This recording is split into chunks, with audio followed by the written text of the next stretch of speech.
Jangan lupa like, share, comment, and subscribe. Halo guys, assalamualaikum warahmatullahi wabarakatuh. Kembali lagi berjumpa dengan saya Budi. Ya, langsung saja pada kesempatan kali ini saya akan membahas tentang 10 usaha yang menjanjikan di tahun 2020. Wow. Ya, tanpa basa-basi langsung saja check this out. Yang pertama yaitu Thai tea dan kopi.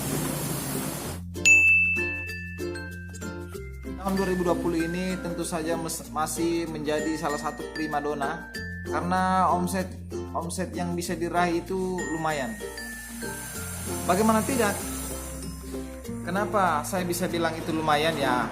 Karena banyak survei yang telah saya lihat. Ini ya hitungannya.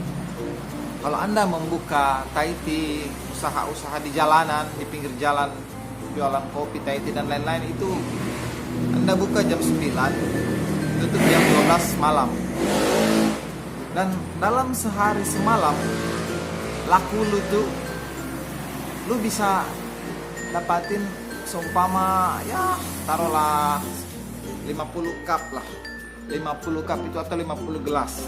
Dalam satu gelas itu harganya kita taksir sekitar 10.000 sampai 15 ribuan. Karena biasa kalau kopi memang agak mahal. Jadi hitungannya dalam 10.000 sampai 15 ribuan. Ketika kita kalikan, ini penghasilan kita selama sehari. 10.000 itu kali 50 gelas lakunya dalam sehari semalam. Itu 500.000 Pak. 500.000. Nah coba kita bayangkan 500.000 itu penghasilan kita sehari. Kalau kita kalikan selama 30 hari, itu 500 kali 30 hari itu ya 15 juta. 15 juta itu mungkin kita, itu kotornya ya, mungkin kita buang biaya operasional sekitar 10 jutaan lah. Ya tidak menutup kemungkinan untung kita itu 5 juta per bulan guys. Jadi saya menyarankan untuk bisnis di tahun 2020, saya masih menyarankan Anda untuk bisnis Thai tea atau kopi. Dan jangan lupa pula,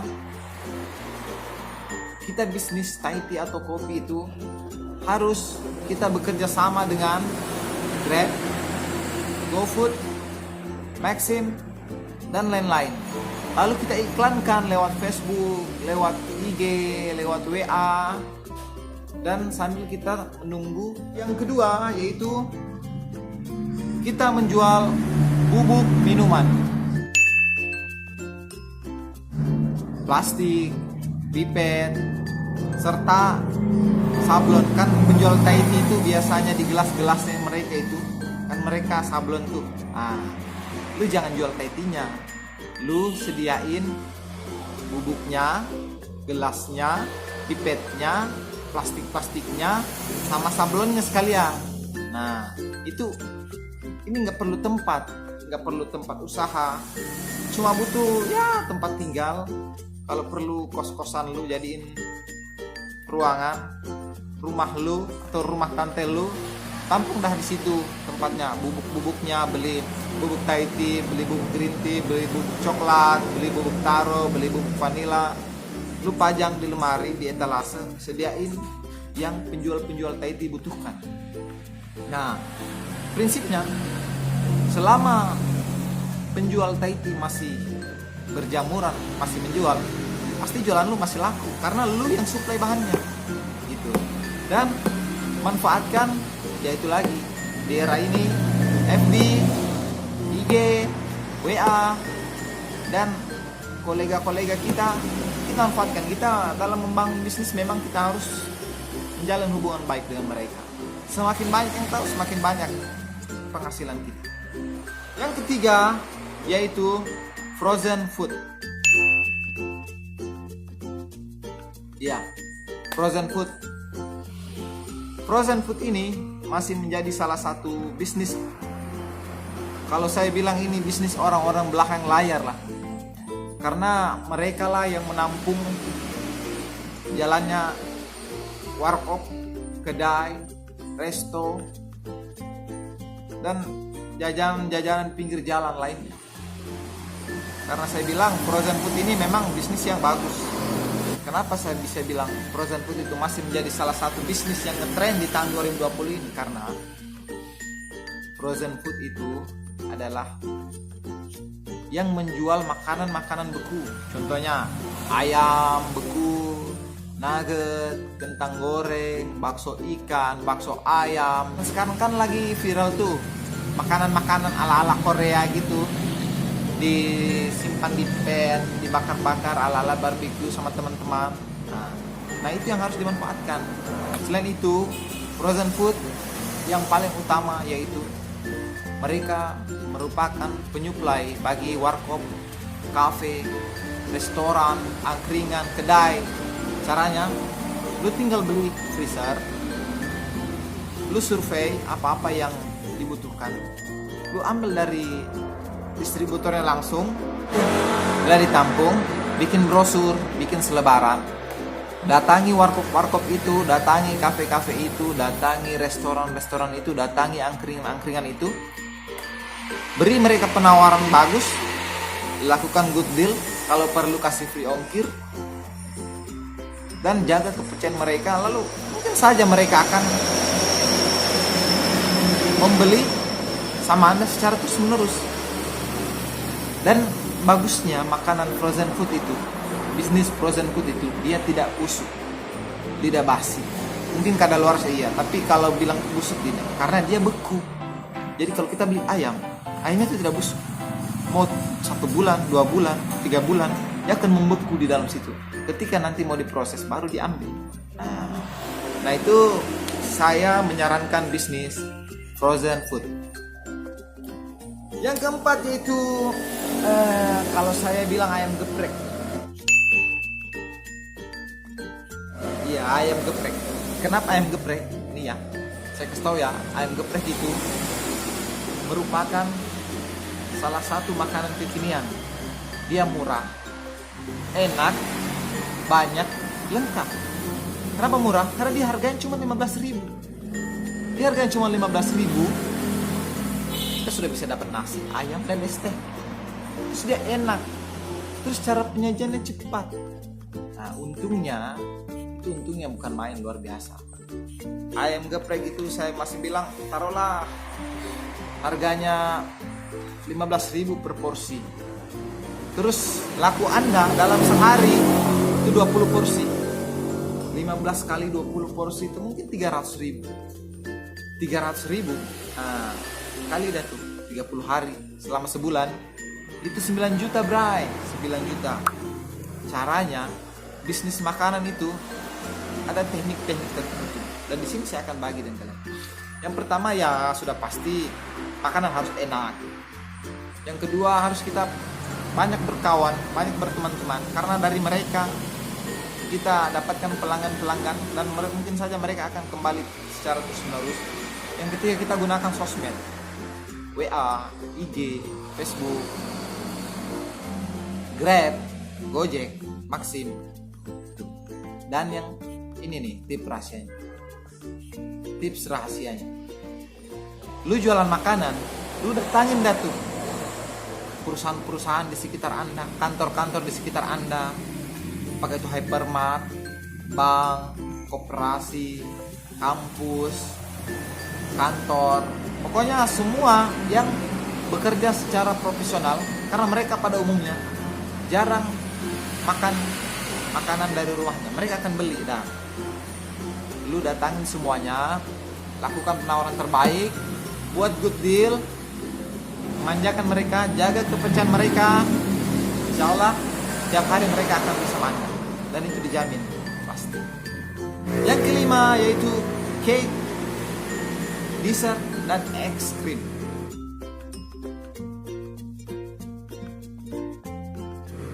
Es krim.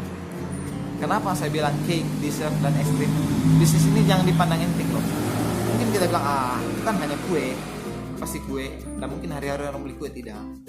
ini ada pasarannya sendiri. Pasarannya sendiri itu biasa remaja, ciwi-ciwi, ibu-ibu kantor, bisa juga bapak-bapak yang akan mungkin memberikan hadiah kepada temannya, hadiah ulang tahun, hadiah pernikahan, hadiah untuk gebetan, ada perayaan tertentu.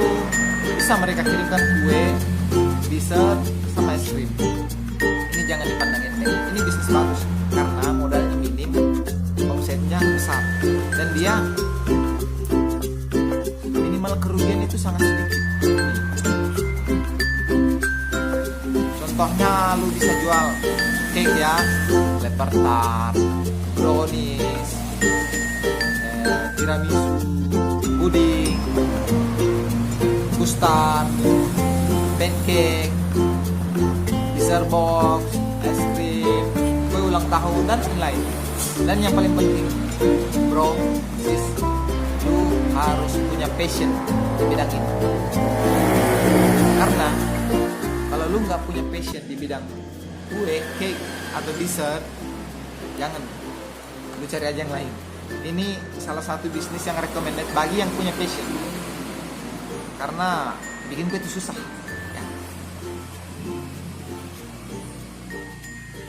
Ya, lanjut lagi yang ke-6. Rental PlayStation 3, PlayStation 4, bahkan PlayStation 5. Tahun 2020 ini saya masih optimis bahwa rental PS3, PS4, bahkan PS5 itu masih bisa diandalkan. Kenapa? Kan ada yang bilang, "Bang, ini kan tahun 2020, tahun mabar. Udah nggak zaman PS. Sekarang zamannya mabar, ML, PUBG, FF, dan lain-lain. Udah nggak zaman main-main begituan. Itu kan mainannya orang dulu." Siapa bilang, bos? Siapa bilang?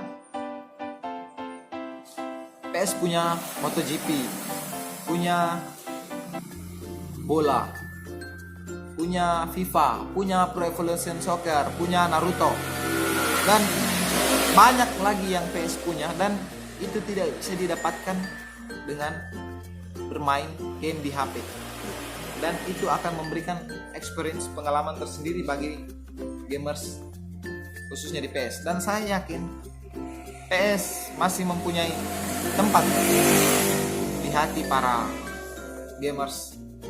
Itu istilahnya beda kelas lah. Jangan disamakan antara game online sama PS, beda. Istilahnya kalau lu makan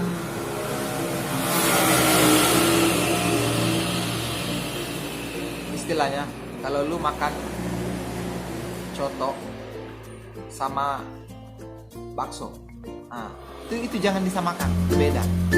Sama-sama enak, sama-sama punya penikmat masing-masing. Dan saya mau kasih tahu ya,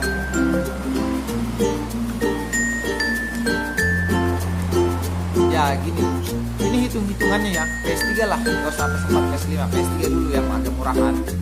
PS3 itu kalau sepasang PS1 TV 1 unit 30 inci bisa kita dapat dengan harga yang secondnya 3 juta sepasang, sepaket. Itu udah bisa rental. Kita beli jangan 2, kita beli jangan 3, kalau bisa 3, tapi kalau bisa 4 bagus, karena kita menghindari orang mengantri. Kita tidak mau bisnis 1 atau 2 karena orang akan pasti ngantri.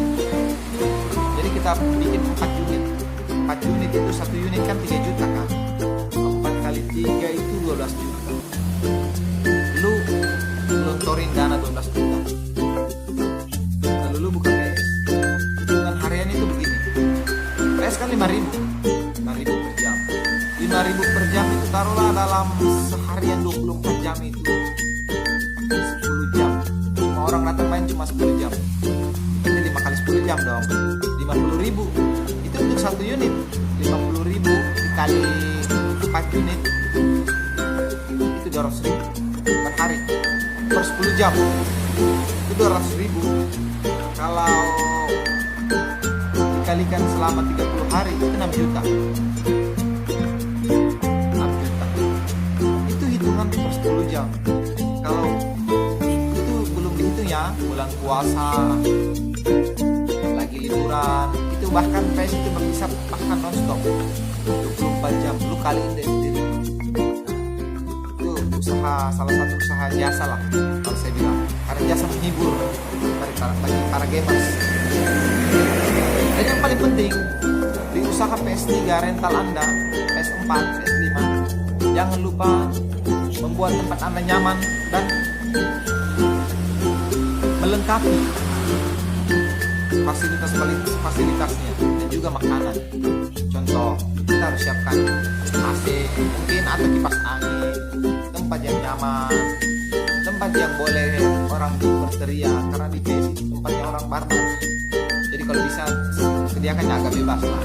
Mungkin boleh ditulis dilarang membawa minuman keras, narkoba, alkohol dan lain-lain. Nah, itu wajar. Terus dan yang paling penting, Anda harus sediakan makanan, Indomie misalnya, telur, kopi, panas, dingin. Mungkin jualan yang lainnya. Bagaimana caranya? Rokok. Bagaimana caranya Anda memanjakan para pemain PS supaya mereka bermain tidak lagi keluar mencari yang mereka butuhkan karena Anda sudah menyediakannya. Nah, begitu. Dan itu mungkin untungnya bagus karena itu beda. Jadi satu sisi Anda mendapatkan untung sewa PS, di satu sisi Anda mendapatkan untung berjualan. Jadi PS-nya double, untungnya double.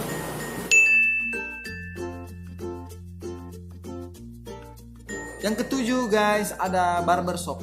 Ya, barbershop itu kalau saya sebenarnya ingin punya barbershop, tapi saya tidak punya passion di bidang itu.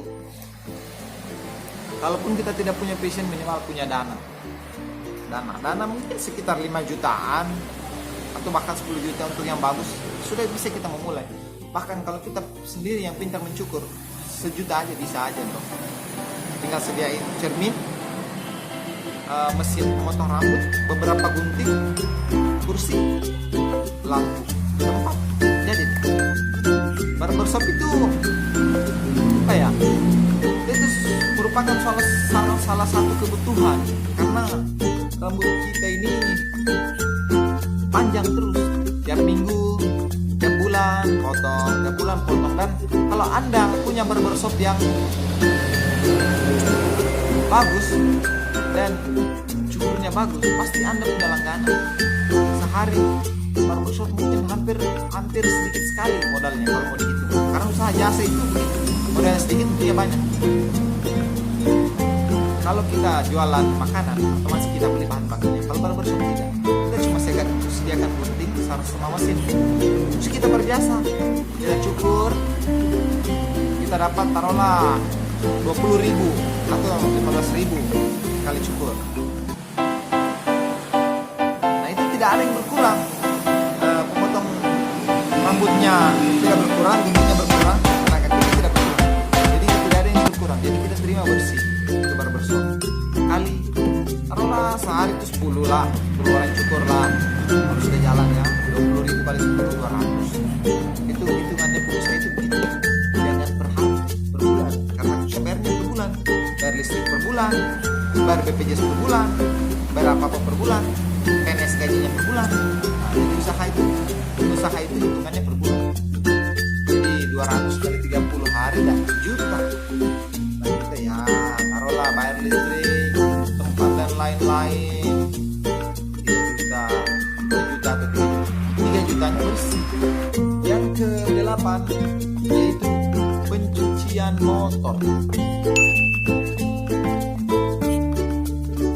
Pencucian motor ya, ini juga merupakan salah satu usaha yang modal minim, untungnya kuantitas karena apalagi kalau musim hujannya becek, panas, ini pencucian motor ini kita tinggal sediain air,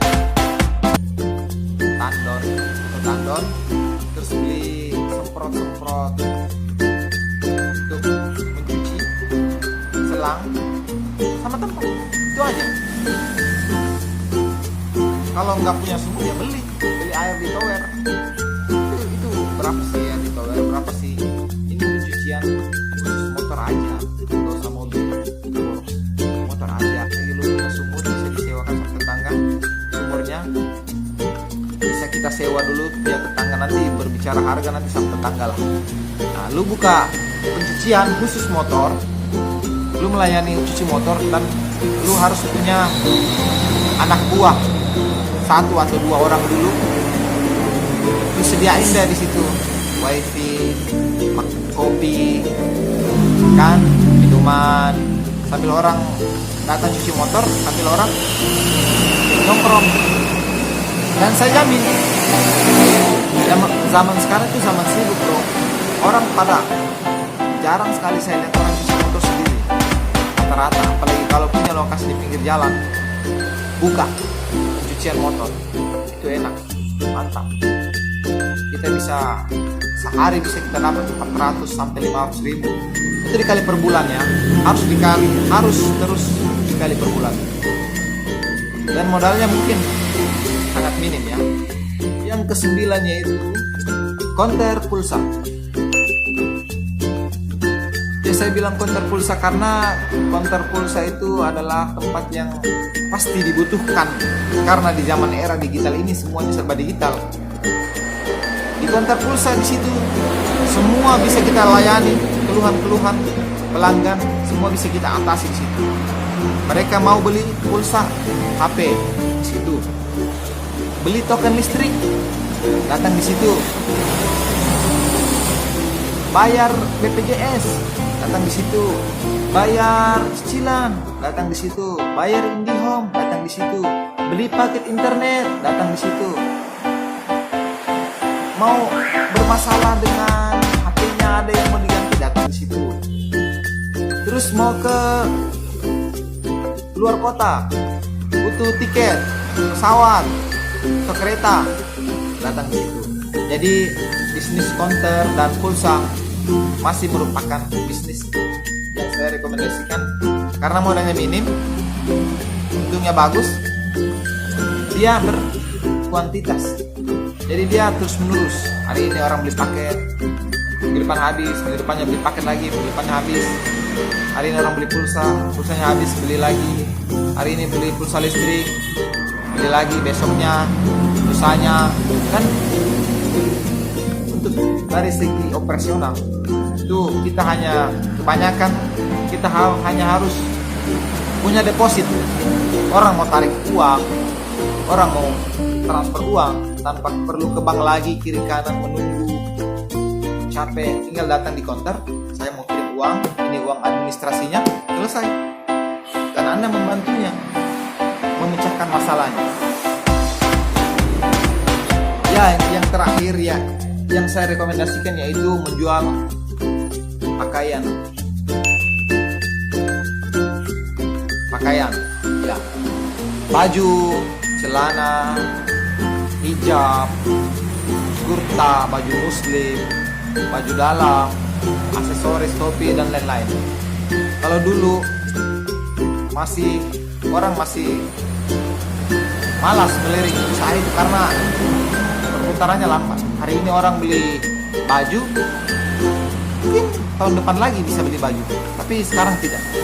Sekarang orang kebanyakan kuncinya mereka yaitu gunakan sosial media, Instagram, WA, Facebook.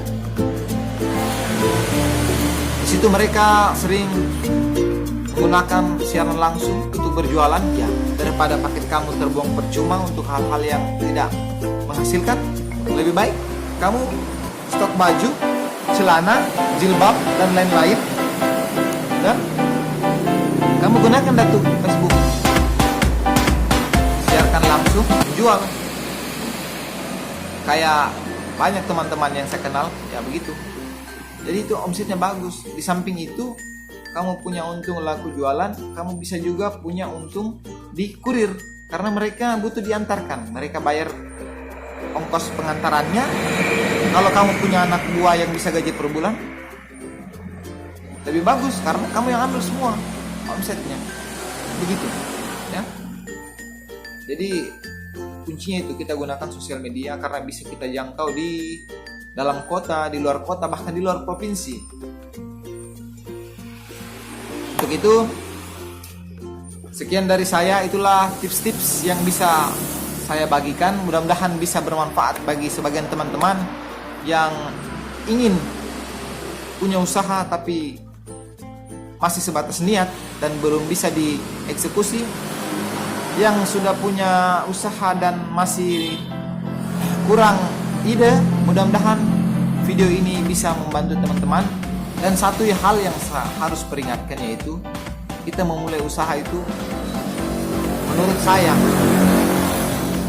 kita harus punya passion di bidang itu. Kalau kita tidak punya passion atau ketertarikan di bidang itu, jangan sekali-sekali sentuh usaha itu. Dan menjadi pengusaha tidak segampang yang dibayangkan, seperti kita menjadi pegawai, karyawan. Kita tinggal datang kerja, tidak pusing, gajian akhir bulan. Pengusaha tidak. Pengusaha harus punya target pasaran, hari-hari, tiap jam, tiap menit, tiap jam, tiap mau tidur, tiap bangun tidur, semua harus sudah dipikirkan matang-matang. Bahkan kata Jack Ma, kalau Anda mau menjadi sukses sebagai pengusaha, Anda harus bangun sebelum orang bangun, dan Anda harus tidur setelah semua orang tertidur. Demikian dari saya. Assalamualaikum warahmatullahi wabarakatuh. Jangan lupa subscribe, like, dan share video ini ke teman-teman kalian yang mungkin saja membutuhkan beberapa pandangan-pandangan tentang memulai usaha kecil-kecilan. Terima kasih.